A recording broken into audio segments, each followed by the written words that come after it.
Human beings naturally evolved on a planet 1 million light years away. The odds against that are astronomical, yeah. One might even say there was a divine hand at work. Okay, so while I know this is going to be something that immediately creates derision, a friend recently brought to my attention a theory published by What Culture. You can check in the description for the actual article. I'm sure that What Culture didn't create it, but that's as far as I could find the theory itself, so here it is. Is the Battlestar Galactica reimagined series a prequel to Star Trek? Do they share the same universe?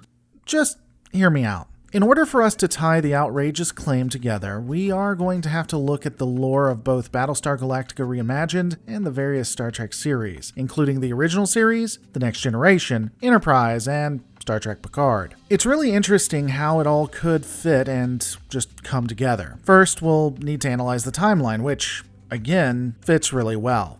Our scientists seeded the primordial oceans of many worlds where life was in its infancy. The seed codes directed your evolution toward a physical form resembling ours. Let me go ahead and address an episode you're already typing about. We do know that the Preservers were the original ones to seed the universe. Assuming that we believe them, this actually won't be an issue. The Ancient Ones stated that they seeded the planets at the very beginning of the universe, for us at least. However, the survivors of the Battlestar Galactica fleet arrived on Earth after this event. From what can be observed on Battlestar Galactica, the Ancient Ones' machinations already occurred.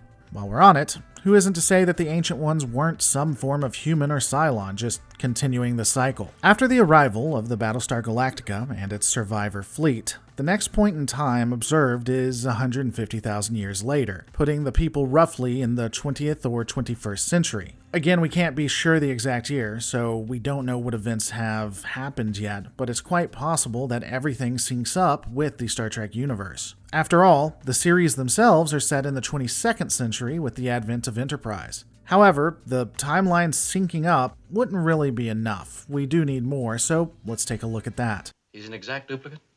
In every detail. What about memory? Tell me about Sam. George Samuel Kirk, your brother. Only you call him Sam. Luckily for the theory, within several series, we not only see a distrust of AI overall, but mythos that discusses how technology mimics humanity, as well as sets out to completely destroy it. In the original series episode, What Little Girls Are Made Of, we find out that an ancient civilization of androids once existed. These androids had the ability to make near-perfect replicas of humanity. While what we see is quite rudimentary, it is quite possible that either the Cylons improved upon what was observed in Star Trek, or this was a version of Cylon that never got it right.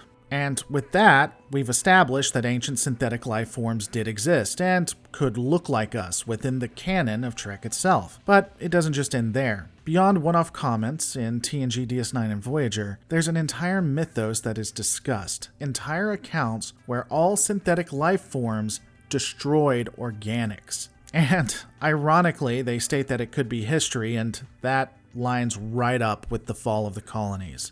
Like Ragnarok or Judgment Day. An ancient myth. Some say it dates back from long before our ancestors first arrived on Vulcan. You know, when she blows a blast on the horn, it will unleash all the Chahalagul who've been waiting since the beginning of time. You know the sky will crack, and through the crack in the sky, the Chahalagul will come ravening. You know about the 1,000 days of pain. You know the streets will be slick with entrails of half-devoured corpses. You know the worlds will burn. You really believe this is a prophecy? No. I believe it's history. Now, for those who are cynical, you might wonder why the Battlestar Galactica survivor fleet and the Cylons never encountered any other species. Well, technically they might have and we didn't see it, but if we assume that they didn't, this really is explained by the Ancient Ones. Space is vast, and maybe the parts of the universe that they went to hadn't been seeded yet. It's quite possible that there just wasn't life there yet. It's almost as if all of it has happened before, and all of it will happen again.